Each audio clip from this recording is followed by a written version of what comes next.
Welcome to the two-party system. Is it in decline or resurgence? Let's investigate that.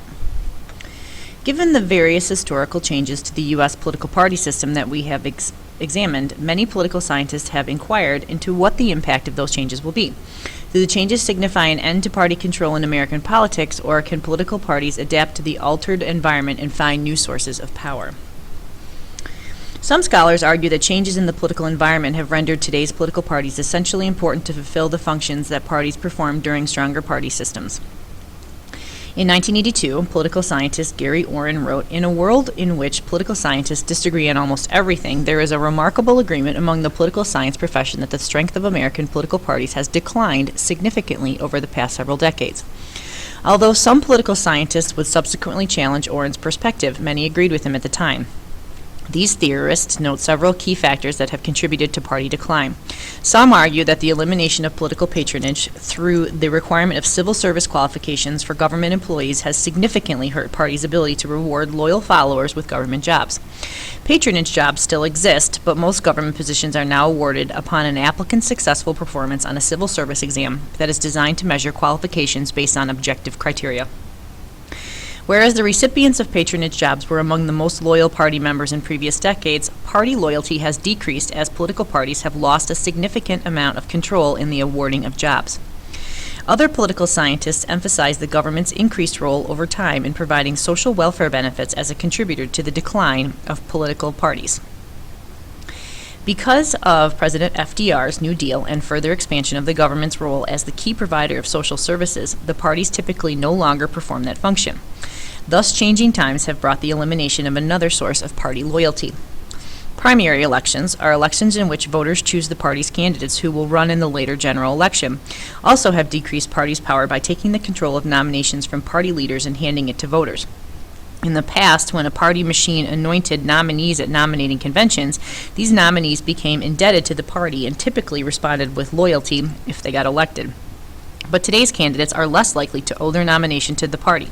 Instead, in many cases, they have fought for and won the nomination by taking their campaign directly to primary voters. Changes in the mass media have also meant a drastically increased role for political parties. In their heyday, political parties were one of the most important providers of the news. Parties published so-called penny papers that reported information to the public. Today, political parties may still provide some information to voters at election time, but most voters rely on other independent media outlets, newspaper, television, radio, and internet news sources, rather than exclusively partisan sources.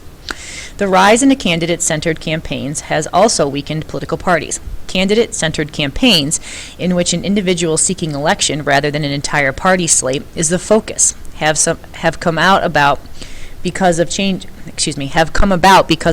in the party's functions, the advent of direct primaries, and trends in the mass media that have shifted the focus to individual office seekers. Candidate-centered campaigns also must rely more heavily on paid professional campaign workers instead of party volunteers, making it necessary for contributors to support individual candidates rather than political parties. These changes in the nature of political parties and in their ability to perform their traditional functions have led some political scientists to conclude that the era of party rule is ending. Other players, they say, including interest groups, candidate-based organizations, and the media, will come to assume the roles traditionally performed by political parties. Pointing to the record-breaking turnout in the 2008 presidential primaries, other political scientists strongly disagree that the U.S. party's prime has passed. While conceding that political parties' functions have changed, these theorists observe that parties have proved themselves remarkably adaptable. When the political environment has changed in the past, political parties have responded by assuming different functions or finding new avenues by which to cede party loyalty. According to this view, the party's ability to rebound is alive and well. These scholars also argue that the continued dominance in the United States of two political parties through decades of threats to their survival has demonstrated a strength and a resilience that are likely to prevail. Today's Republicans, the party of Lincoln, have endured the assassinations of party leaders, the Great Depression, the four-term presidency of popular Democrat FDR, and the Watergate scandal during the Nixon presidency. Today's Democrats are the same party that opposed suffrage for African Americans in the aftermath of the Civil War, and that survived internal division over civil rights through the 1960s to become strong supporters of African American rights in recent decades. The Democrats, too, have endured assassinations and scandals. and have weathered Republican control of the White House for all but 12 years since 1968. Both political parties have remained remarkably competitive despite the challenges to their success.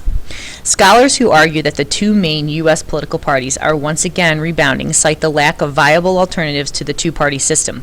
Yes, third parties have made a mark in recent presidential elections, but the present-day party system has not seen the emergence of a strong, viable third party with a cohesive ideology that has attracted a significant portion of the vote in more than one election. And civic education scholars agree that third parties have served an important function by encouraging the political party participation of people who are disenchanted with the current two-party system. They also acknowledge, however, the continued dominance of the two main parties in creating opportunities for civic engagement within the communities.